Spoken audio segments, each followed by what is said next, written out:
पठन पाठन के सहभागियों को मैं सावन कुमार नमस्कार करता हूं। आज के पठन पाठन में मैं लेकर आया हूं हिंदी व्याकरण मंथन की चर्चा संख्या 35। चर्चा संख्या 35 में आज हम चर्चा करेंगे कर्म और क्रिया के मेल संबंधी नियम ख के उपनियम 5 पर। मैं आपको बतला दूं कि हम लोग जो बातचीत करते हैं उसमें कुछ ऐसे भी वाक्य होते हैं जिनके विभक्ति युक्त कर्ता और विभक्ति रहित कर्म छिपे हुए होते हैं। ऐसे वाक्य की क्रिया के लिंग और वचन का रूप देने के लिए उस छिपे हुए कर्ता और कर्म को ढूंढकर उसी के लिंग और वचन के अनुसार क्रिया के लिंग और वचन का रूप देते हैं। वही बात मैंने यहाँ पर लिखा है। जैसे आपने पूरी खाई है। कोई व्यक्ति किसी से पूछता है कि आपने पूरी खाई है, तो वह जवाब देता है जी खाई है। यहाँ पर जो उसने जवाब दिया, कर्ता और कर्म दोनों को छिपा दिया है। सीधे क्रिया का प्रयोग किया है उसने, जी खाई है। अब इसमें हमें ढूंढना पड़ेगा कि इसमें कर्ता कौन है और कर्म कौन है। तो चूंकि खाई है, खाना एक भूतकालिक सकर्मक क्रिया है, इसीलिए इस वाक्य में जिस कर्ता का भी प्रयोग होगा उसके साथ विभक्ति लगी हुई होगी। तो चूंकि वो जवाब देने वाला मैं है, इसीलिए मैंने, जी के बाद होगा मैंने। और कर्म जो है वह चूंकि पूरी के बारे में चर्चा हो रही है, तो यहाँ पर कर्म हो जाएगा पूरी, अर्थात वाक्य हो जाएगा जी मैंने पूरी खाई है। चूंकि मैंने विभक्ति युक्त है, इसीलिए क्रिया कर्म के लिंग वचन व पुरुष के अनुसार होगी। क्या खाई है? पूरी। चूंकि पूरी एक वचन स्त्रीलिंग में है, इसीलिए क्रिया भी एक वचन स्त्रीलिंग में आई है। अन्य वाक्य हम ले सकते हैं, उसने पत्र पढ़ा है। यहाँ भी कोई प्रश्न पूछता है किसी से कि उसने पत्र पढ़ा है, तो वह जवाब देता है जी पढ़ा है। यहाँ पर उसने कर्ता और कर्म दोनों को छिपा करके सीधे क्रिया का प्रयोग किया है।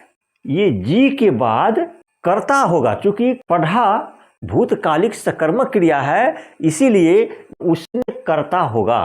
और पत्र के बारे में पूछा जा रहा है, इसीलिए पत्र यहाँ पर जो है कर्म है और इसमें विभक्ति लगी हुई नहीं है, इसीलिए इस पत्र के लिंग और वचन के अनुसार ये क्रिया हुई है। क्योंकि पत्र एक वचन पुल्लिंग में है, इसीलिए क्रिया भी एक वचन पुल्लिंग में आई है। अब ध्यान देने वाली बात ये भी है कि कभी कभी ऐसे भी वाक्य आते हैं जिनके सिर्फ कर्ता छिपे हुए होते हैं। जो कर्ता छिपा होता है उसे ढूंढकर क्रिया के लिंग वचन का रूप देना चाहिए। वही बात यहाँ पर ध्यातव्य में मैंने दिया है। जैसे आपने क्या देखा है, यहाँ पर भी कोई प्रश्न पूछता है किसी से, तो वह व्यक्ति जवाब देता है जी फिल्म देखी है। यहाँ पर देख लीजिए, यहाँ पर कर्ता छिपा हुआ है। फिल्म देखने वाला व्यक्ति बोल रहा है कि फिल्म देखी है, अर्थात वो स्वयं है, इसीलिए यहाँ पर मैं कर्ता है। चूंकि देखना जो है सो भूतकालिक सकर्मक क्रिया है, इसीलिए मैं के साथ ने विभक्ति लगी हुई होगी, इसीलिए वाक्य पूर्ण होगा जी मैंने फिल्म देखी है।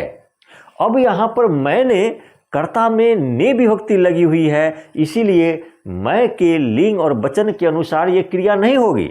अब वह कर्म के लिंग वचन और पुरुष के अनुसार होगी। क्या देखी है? तो फिल्म। फिल्म यहाँ पर कर्म है और इसमें विभक्ति लगी हुई नहीं है, इसीलिए फिल्म के लिंग और वचन के अनुसार क्रिया आएगी। क्योंकि फिल्म एक वचन स्त्रीलिंग में है, इसीलिए देखी है क्रिया भी एक वचन स्त्रीलिंग में आई है। अब हम दूसरा वाक्य लेते हैं, सीता, यानी सीता से पूछा जा रहा है, सीता को संबोधित किया जा रहा है, तुमने क्या खाया है? सीता बोलती है जी भात खाया है। उसने भी यहाँ पर कर्ता को छिपा दिया है। अब चूंकि खाया है ये भी भूतकालिक सकर्मक क्रिया है, इसीलिए इसके कर्ता के साथ भी ने विभक्ति का प्रयोग होगा। क्योंकि भात खाया है सीता से पूछा जा रहा है, इसीलिए सीता स्वयं यहाँ पर कर्ता है और कर्ता स्वयं है तो वह मैं सर्वनाम होगा और मैं के साथ विभक्ति होगी, अर्थात कर्ता यहाँ पर मैंने, मैंने भात खाया है। जब मैंने विभक्ति युक्त है तो ये क्रिया अब कर्ता के लिंग वचन और पुरुष के अनुसार नहीं होगी, वह कर्म के लिंग वचन और पुरुष के अनुसार होगी।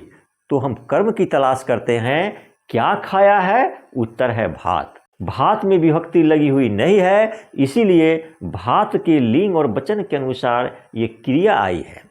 क्योंकि भात एक वचन पुल्लिंग में है, इसीलिए क्रिया भी एक वचन पुल्लिंग में आई है। अब आप अन्य वाक्य भी ले सकते हैं। गीता पत्र लिख लिया। यहाँ पर बहुत से लोग गलतियां कर जाते हैं। वो ये समझते हैं कि चूंकि गीता स्त्रीलिंग है, इसीलिए क्रिया भी स्त्रीलिंग रूप में होगी और उसका वो रूप देते हैं गीता पत्र लिख ली। किंतु ये भयंकर भूल है। हमारे YouTube चैनल पठन पाठन हिंदी व्याकरण मंथन को लाइक करें, सब्सक्राइब करें एवं शेयर करें तथा नए वीडियोज के लिए बेल आइकन स्पर्श करें।